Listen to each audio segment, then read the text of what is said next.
Start streaming. Stop streaming. No, it says stop streaming. That means we've started. Hello. Hey guys, you're watching Tech Radar. I'm back. Whoop, whoop, whoop, whoop. And I'm Basil. And I'm Andrew. Today we're going to be talking about Android P. We certainly are. The developer preview. So for backstory on who we are, Andrew does everything home tech and knows everything home tech. And I have been the phone geek for a while. And James was going to be the other phone geek on the couch potentially, or John. But where would the fun in having two phone geeks be? Yeah, I think that it's helpful to have somebody that doesn't know very much about phones, because then if there is anybody that's watching, so like Nadal. Hi, Nadal. Who perhaps isn't as geeky. Yeah. I can be like, hey, what does that mean in human speech? I can do the Hollywood thing, like, say that in English, damn it. Yeah, exactly. Yeah. It's like when you tell the story about the person who doesn't know that much about tech, and the archetypal example you give is your mum. Yeah. Well, so my mum actually found it. Yeah, you can be my mum. Yeah. Kind of. Okay. I'm going to change the subject on to the Google Pixel 2 XL. So the developer preview for Android P launched yesterday, day before. And it is pretty much what we're going to see on upcoming Pixel phones in a lot of respects, and upcoming Android phones. So Pixel phones in general are the effectively like a benchmark for Android phones. They run a stock experience, and developers will generally get Pixel phones. They used to be Nexus phones, so that when they develop Android applications, they can do it on the unadulterated Android experience to ensure maximum compatibility. And I'm going to stop you right there. So, Android is the operating system for phones that basically aren't Apple phones. Yes. It's Google's operating system. It's Google's platform. Yes. Yeah. Cool. And so when developer preview is launched, a lot of people like Tristan too. Hey Tristan, it's like, when is it coming to the S8? Well, it isn't even coming to the Google Pixels yet. So this is a developer preview that's released super early on. We don't even know the name of the operating system. The official launch for the final release is going to be sometime around August. So we've got like 5 months of development to happen before we see this operating system, which on the one hand is like, oh, but on the other is why it's so cool and why it's so sweet that we can make this video so far ahead of Android P phones launching. Yeah, and so P will stand for some type of confectionery. Some type of confectionery, exactly. And so it goes alphabetically. We've got guesses in here already. So M. Tomo saying Android Pie. Vinay is asking what the name's going to be. And so, yeah, there are lots of... What's the name for P? Aberrell. There's Popsicle. Popsicle's a possibility. Pumpkin. I was saying Pop Rocks earlier. Pop Rocks. Yeah, you remember those? When you put them in your mouth and they go crazy? That's exactly it. So, but in response to Nadal's question, probably never for the when's it coming to the S8? Tristan too says that. Nadal says probably never. I don't know if it's going to be probably never, but Samsung's not that great with software updates. So Android 8 is only just rolling onto the S8 now. So this is a whole other version that hasn't even been announced. So wait a minute. Yeah. So Android 8 is Oreo. Yes. But they're alphabetical. Yes. But O is the 15th letter of the alphabet. Wait, what? OP. LMNOP. Yeah, O goes before P. Yeah. But sorry. Yeah, but there were things I didn't.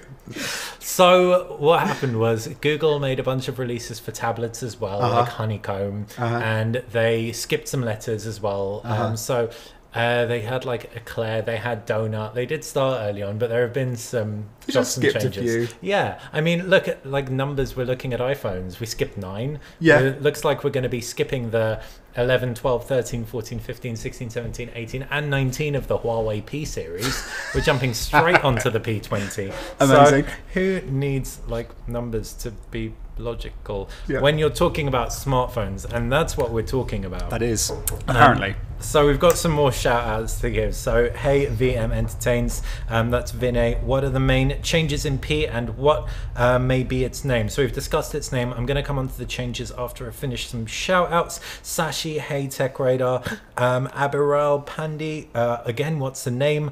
Like just a lot of like interest in the name for this thing. Hassam, hello. Akash, Abiral, Alan Lee. Yeah, loads and loads of people messaging about Android P. So let's get to it. There are some really striking visual things that you'll see as soon as you look at it. Specifically, is your screen clean? Specifically, the notifications at the top of the screen have all been, the quick toggles, sorry, have been made circular, and they look really, really different. They're quite reminiscent of Galaxy and Samsung Galaxy phones. The Galaxy S5 introduced a look that was really similar to this. This is really noticeable when you jump into the settings, and they're all color coordinated. So this is actually reminiscent of an old version of TouchWiz, which is Samsung's user interface. They lay on top of Android. And what's interesting about that is Google's moved away from the cleaner design to something that's a little bit more iconographic. That's a word. Iconographic. Yeah. You know what it means. So you've got icons for the words, so it's just really easy to navigate. Google's also simplified things as well. For example, when you open up your display settings, you only have 3 options immediately available. Guessing they're 4. They're the most used ones: brightness level, night light, adaptive brightness, and wallpaper. Whereas before you would have had a long list. Now if we tap through on advanced, that will showcase all the others, like sleep timer, like your font size, etc. So Google's trying to make things a little bit prettier, simpler, and not overload users with options by the looks of things. We've got a few people in the comments asking about the notch. The notch. Yeah, and so Alan Lee says, can you cover the notch? And then we've got some people that have kind of kicked off that Akash Singh says that the notch is the worst feature ever introduced on a smartphone ever, and then lots of emoticons. It's the worst feature ever introduced on a smartphone that doesn't have a notch. Yeah. So if we jump into the settings, we can jump into the display settings. So click on the cog.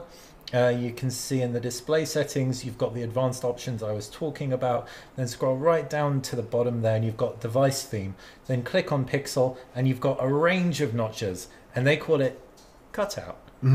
Which is actually more appropriate because this phone doesn't have a notch, so you are cutting out a portion of the screen. So I've clicked wide display notch and given my phone a little black notch at the top, and this is so the developers can develop applications around the screen notch. And the screen notch actually serves a really good purpose. Yeah, it's so you can get maximum screen while still having space for housing the camera and front sensors. So my understanding is that basically smartphone manufacturers were like, no more bezels, no more bezels, no more bezels, no more bezels, and they got to the point where it just kept going higher, and it's a really fair representation. Yeah, that basically they got to a point where they actually couldn't reduce the bezel anymore because there are things that need to be in the top of the phone. And rather than go, that's the end of the phone, they've gone, yeah, let's just keep reducing the bezel, and so you end up with a black bit at the top. Unless you're Vivo. So at Mobile World Congress, our cameraman Tom, who's behind the camera right now, and John McCann got a YouTube video out. Check it out, hands-on with the Vivo concept phone. And that actually does remove the notch and the bezels. And you have a mechanical protruding camera that goes up and down when you need to take a selfie. Right. So that's actually one alternative, but obviously with mechanical parts, that's potentially, so that hasn't come to market. We're just waiting for under-screen cameras now, right? Yeah, under-screen cameras, just like under-screen fingerprint scanners, which that phone also has. Yeah. So what's I understand why the notch is happening, and to give you guys context with regards to the other kinds of phones that are going to be out over the next few weeks. Images of the Huawei P20 have leaked left, right, and center, and it has a notch on every variant. Images of we've already seen the announcement of the Asus Zenfone 5 and 5Z, and that notch is super prevalent. And so it looks like we are headed in a very notch-centric direction. Cool. Victor... Sorry, Ali Lali, I think is his last name, I get it, Android Pineapple. He also said Android Pokemon. Oh, yeah. But I like pineapple. Pineapple's a fruit. They've yet to do a fruit, so that would be original and unlikely. Yeah. But it's because I like that bit. He's saying that it's like the apple. Because of the notch. Got it. Cool. What other features new? So we've got loads. Okay, I just forgot. So just quick shout out to the tech that we've got pretty much on my lap. This is, and if anyone's got any questions about these, feel free to fire them through. This is a Huawei MateBook X Pro, and this is a Samsung Galaxy S9 Plus. We're conducting battery tests on this at the moment, so if you have any questions on that, we'll also be getting a video review out, but you can see Matt Swider's review on techradar.com. There's loads more stuff on this phone, but a lot of it's on around the insides, like so what you can't actually see. For example, there's support for multiple cameras now on a software level. So in the past, when Huawei had multiple cameras on their phones, they all had to develop the camera user interface to support those multiple cameras. So it wasn't done on an Android level, it was done on a Huawei level. Whereas now it can be done on an Android level, and that means that third-party applications can be better able to take advantage of the Fandango that multiple cameras enable stuff. Like advanced bokeh. Advanced bokeh, but also like if there's a 2x zoom on the second camera and you install a third-party manual camera application, you can enable that onto the second camera, so you can increase the shutter speed even if your camera doesn't support it on the second camera as well as the first. Oh, cool. So there are some really useful applications of that. There's also support for something called Wi-Fi RTT, round trip time, which enables, this kind of makes me understand a little bit why they're kind of shutting down Project Tango. You know about Project Tango? So Project Tango was geo positioning, but it did it with a third camera, and it was very smart and very cool. And that project's being shut down on a consumer level. But this uses Wi-Fi routers to detect your proximity from them up to with an accuracy of about 1 to 2 meters. So it's for relative offline positioning, but that's not without a Wi-Fi signal going on, but doesn't. So you need to be in an area that has lots of Wi-Fi signals. Yes, exactly. So that's just something that's going on at a software level. There have been updates to power management as well, built-in support for more video and image codecs, so updated HDR codecs, etc.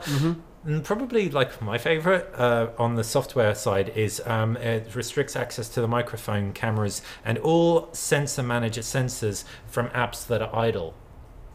So no snooping. So all of the people that are like, I don't like the fact that my phone can listen to me constantly. Now it can't. Now it can't. But that said, you can obviously switch it on, because I've set it up so that when I'm really sorry guys, when I say okay Google, my phone, wait, it hasn't done it. It hasn't done it, whereas before it would have done it. But I don't know if that's because of this, or I just really can't recognize my voice. So as you can see, it's one of the most stable builds I've ever used. It hasn't crashed. I tweeted yesterday that I'm actually going to use it as my primary phone. I've never used a developer build for my primary phone, because by the time developer builds usually launch, it's so early on that something doesn't work, whether it's at radios, whether it's, but I've had no issues with this so far. No applications have crashed. There's also quite like evident bounce. Do you see the bounce when I go to the end of all my apps? It's so there's a playfulness to this version of Android as well, and you didn't even need the bounce to know that playfulness was there, because the logo is just so like psychedelic Beats by Dre upside down mirrored. So yeah, cool. We've got Subhash Chowdhury in the chat is saying that we want AI in mobile, and specifically auto reply feature. So auto reply features are on a software level.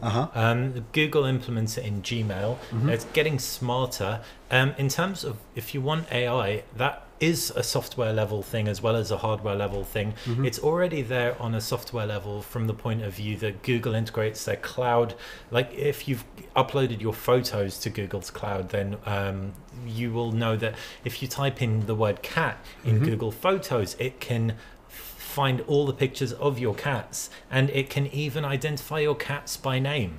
I kid you not. Because originally that was only on the Pixel phones, wasn't it? But it's now all Android phones have got access to that. Right? Photos, Google Photos will give you that, and so there's artificial eye. There's lots of stuff going on that is delivering AI. The challenge is on-device AI, and that's where chipset manufacturers like Huawei, and Samsung and Qualcomm are giving you the Snapdragon 845, Kirin 970, Exynos 9810, which have an AI core that can sort through organic photos more quickly and do that AI stuff. Another thing that Subhash was saying about AI is that we don't want to touch the phone. We hope that mobile will understand what we want to do from morning to night, which is a really interesting thing that that is like, it's starting to happen, because I do a lot of smart home stuff, that we're starting to see routines of things that you can have your morning routine and your commuting routine,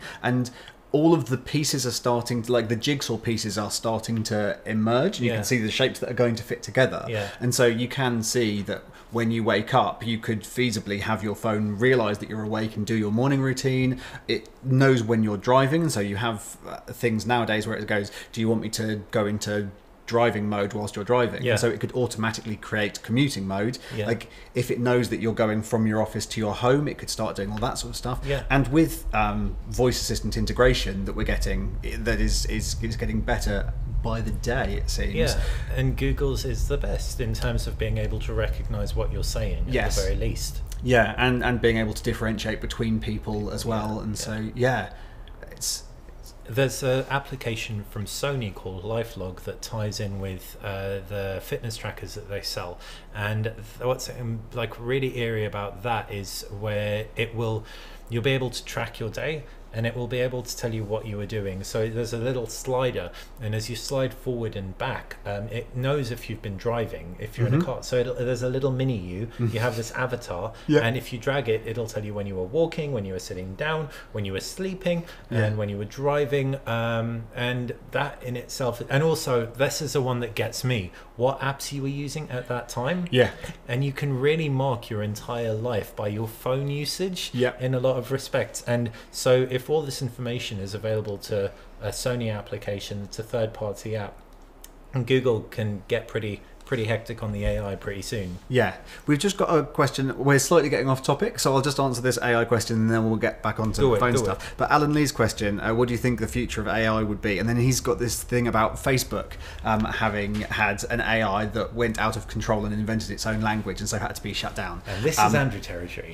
So that news story got a lot of headlines but wasn't really true. And so the thing about it was that Facebook did have an AI that was doing language processing, and basically it was a two-step language processor. The first bit was like, is this language? The second bit was like, yes, that's language, and then it went off somewhere. And so what happened was the second stage of the authentication went wrong, and basically it was validating language that wasn't language until it got to a point where the two things were communicating in a way that wasn't recognizable to human speech. That didn't mean that they invented their own language or they were going to take over the world. It meant that they had an error. They went wrong, and so Facebook shut it down because it wasn't performing its duty correctly.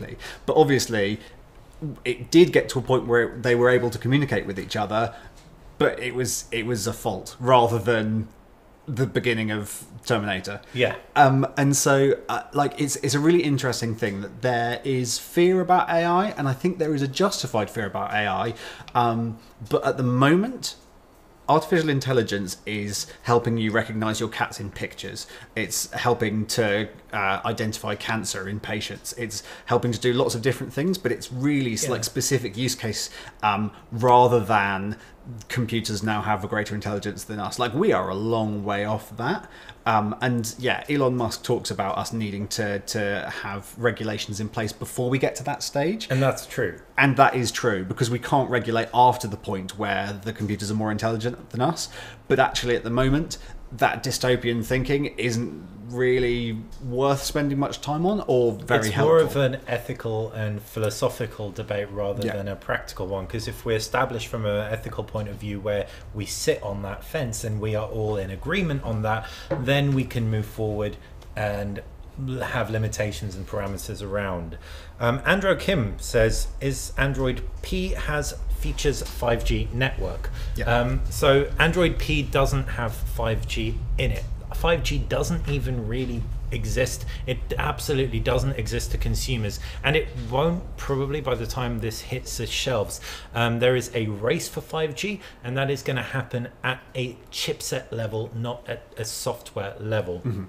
So Qualcomm, Broadcom, HiSilicon, which is Huawei's chipset manufacturer, Samsung with its Exynos line, they are the ones, MediaTek, they are the ones fighting the 5G race. And there was a lot, the story around how Trump blocked the Broadcom Qualcomm buy. There was a lot around that with regards to why it was actually nothing to do with national security, but it was to do with maintaining a US company as the forerunner for getting that 5G carrot.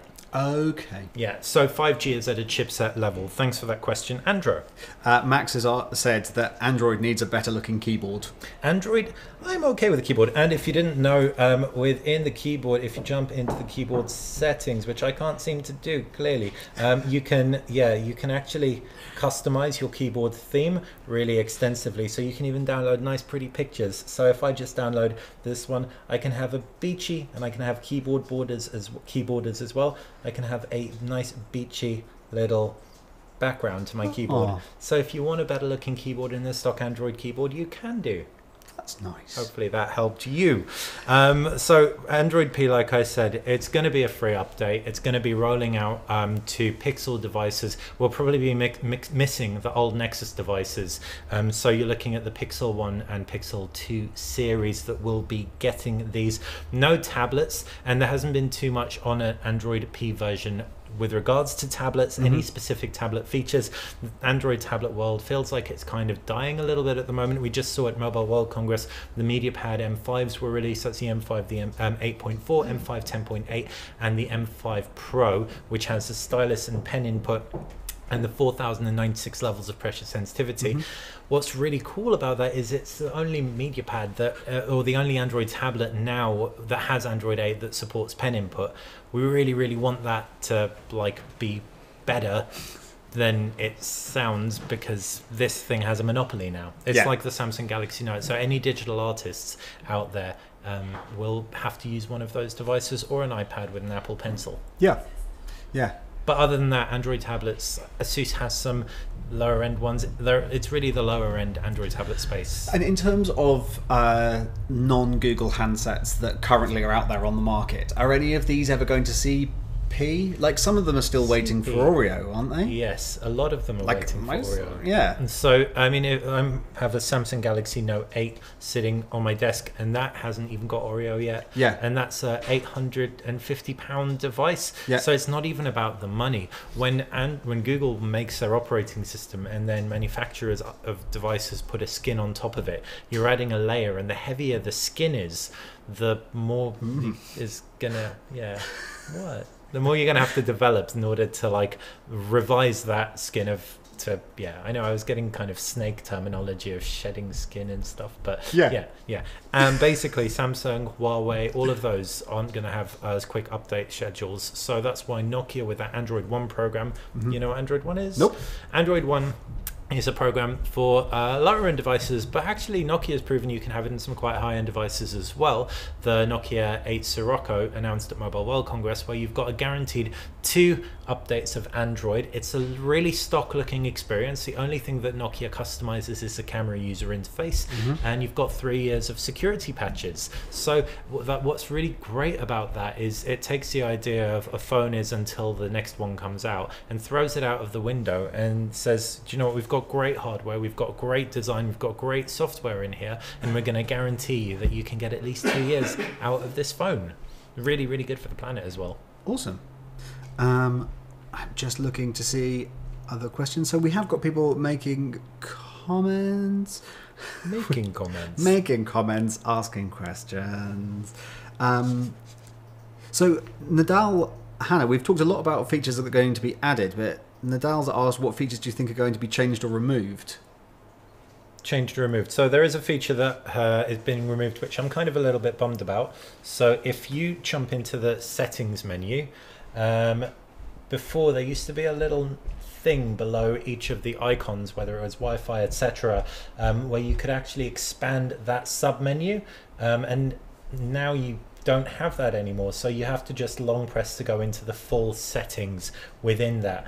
So that's something that has been removed, but something that has been added is if you jump into the edit your quick toggles option, you can actually drag in your alarm settings.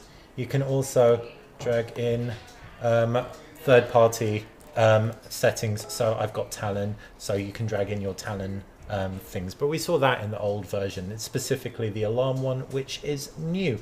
How much of this actually makes it through to the final build is really impossible to say. I think what Google's probably doing is they're looking for developer feedback around this.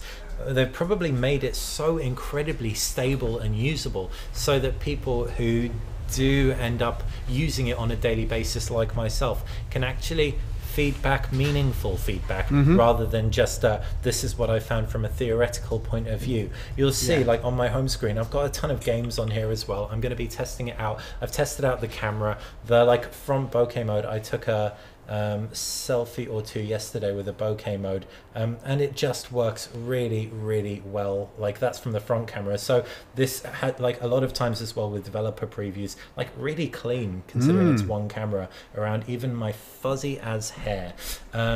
You end up basically having a good experience across the board. So if you want to upgrade to it and you have a Pixel or Pixel 2 series device, you can do with a degree of confidence. But there are some caveats. Yeah. You have to be comfortable with the process around flashing an official ROM onto your phone. So what you need to do is you need to go to Google's Android development site. So type in something to the effect of Android P developer preview, and then the official Android site will come up. And then it will walk you through it to a degree. You'll download a file for your phone that's around 1.7 gigabytes or thereabouts, and that's the operating system. Then you'll need to download something called ADB, Android Developer. I don't know, I've gotten that. By the way, it's ADB tools, and you'll be able to type in a bunch of commands to boot your phone into something called Fast Boot, and then within Fast Boot you can unlock your bootloader and then make magic happen and have Android P developer preview on your phone. That all sounds quite complicated. This sounds like it's not for everyone. This right? is not, and this is complicated for a reason. There's a reason that Google says we're not going to make this an over-the-air update. A couple of reasons. Over-the-air updates are more work for them, and they want this to be the onus to be put on the developer. Yeah. Second reason, this can brick your device, so you have full warning. Your device can turn into a expensive shiny brick if you get this wrong. Yeah. And also, they don't guarantee stability. They don't guarantee anything around this. It's not like a cool way to get the first before anybody else. Like, it kind of is in a small way, but it's more, this is a work in progress for developers. If this is your secondary phone, randomly, if you've upgraded from an original Pixel and you want to see how this new build fares, by all means knock yourself out. But there are no guarantees around it, and you do it at your own risk. I've done it though, and I'm not a coder by nature. It's like probably an hour or two's worth of geeking out if you've not done it before. And it's cool. I know we've covered it already, but Jimmy Arisandi's asked what that phone is. This is a Google Pixel 2 XL. Yeah. And Master M was helping you out, saying it's an Android debug bridge. Yeah, thank you. Cheers, dude. Yeah. So there are loads and loads of support sites that you can use if you want to get into it. And in fact, if you do have an Android phone and you do want to get into it, it's not as complex and mind-boggling as it seems. So XDA developers, they have loads of threads. Type in your specific model. There's loads and loads of stuff for troubleshooting. This is a developer build, but it really isn't just developers. It is all Android enthusiasts that do this. And at the end of the day, this is the beauty of Android. It is so much more open that you wouldn't, if you're an Apple user who's doing anything like this, you're a hacker. Whereas if you're an Android user doing anything like this, you're effectively an enthusiast. So yeah. It's good to be enthusiastic. Cool. Yeah. We're kind of coming towards the end of the time that we normally have for one of these live shows. And I feel like we have covered pretty much all of the questions. If anybody has any final burning questions that they want to shoot through just before we close, send them now. And what we will do while you do that is talk about the upcoming weeks, because we've got some exciting stuff happening. So I will be going to the Paris launch of the Huawei P20. Yes, you will. So that's super exciting. Yep. The Huawei P20 has leaked left, right, and center. We think it's going to come in 3 flavors: the P20, the P20 Pro, and the P20 Lite. Lots of Ps. Lots of Ps. And all of the 20s, even though it's technically the 11th P. But we think it's going to have a notch. We think that the bigger version is going to have an OLED screen, so it's going to be nice premium. And not 1, not 2, but 3 cameras. On the back? On the back. 3 cameras on the back. Yeah. So we've seen devices with 4 cameras before, such as the Honor 9 Lite. 2 on the front, 2 at the back, bokeh effect either side. Lovely. Makes sense. 3 cameras, wonder what it could be for. You could have 1 2x zoom, 1 wide angle. Fisheye. You could, yeah, totally. Who knows? Who knows? So we're going to be finding all of that out, which is super cool. And yeah, any questions about the P20, we will bank them and answer that May the 26th, I believe it is, or the 27th. Cool. We've got Master M asking a final question before we finish. Do you think Android lacks features of OP5T, for example, advanced screenshot and dark mode? OnePlus 5T, yeah. So advanced screenshot and dark mode. Yeah, OP5T was OnePlus 5T. So OnePlus 5T runs with Oxygen OS, which is OnePlus's own custom skin that they put on top of Android, which is the hold up for OnePlus with updating their version of Android. So in of itself, that is a reason not to go with a OnePlus if you want very quick software updates, even though it looks very nice in stock. There is an easier screenshot on this version of Android. If I long press the power button, you've got 3 options. You've got power off, restart, and screenshot. There is no night mode, but you still have that really weird, I can't figure out why it's there, invert colors mode. So I just drag that into here and tap it, invert colors. My whole phone is next level whack. Like so that used to be a really good feature, didn't it, when all screens were white? Yeah, basically when everything was white and you were wanting to read something and you were in a dark place and you didn't want to have a glaring screen, you did it and your text became orange on black. That would be brilliant. Do you know what though? This is a really, really good test, because in the older version of Android, if you had a black background, it changed the settings menu to black and it forced night mode. So if I was to find a black wallpaper, then maybe I can force windy midnight. I mean, it just looks like midnight to me. Yeah. Wouldn't be able to tell it was windy. But let's set that wallpaper. Wallpaper set successfully. And that's black. Was that black? That wasn't black before. It wasn't. So yeah, a night mode is effectively optional, but rather than have you be able to override said night mode, it doesn't extend to the settings. But rather than you having to override it, it's enableable through changing your wallpaper. Cool. And I know that I said that was the final question, but one final question that I saw earlier and we didn't get to. So please tell me about the RAM management in Android P. Is it optimized? Don't know for sure. I haven't used it. The official line is I know there's power management optimization around battery usage, but I can't say specifics on RAM. Google did release a nice little changelog video that you can check out. They released their full changelog. I've also seen a couple of articles online. There's a great one by Cameron. He wrote that. And I'd say my favorite video on it is done by Alex Doby at Android Central. And The Verge released a nice back-end date log. Change log, so that they list all the things that are going on in the back end but not the front end. So you've got a rounded trinity of articles you can check out if you want to know more about Android P. But from my first 24 hours in impression, like I said, in a nutshell, I'm super stoked that it is stable and usable. And still supports the features that were introduced on the Pixel, like Squeeze for Google Assistant. And yeah, I can recommend, if you are a developer and you are thinking about upgrading and you're worried about using it day to day, just do it. Just back up your stuff first. And yeah, that's pretty much it from me. It will obviously give us an insight into upcoming phones running Android P, but they won't be dropping for 5 months or so. So check back then for actual phones with this. But in the meantime, I've been Basil. I've been Andrew. Thanks for watching Tech Radar. Bye. Bye, guys.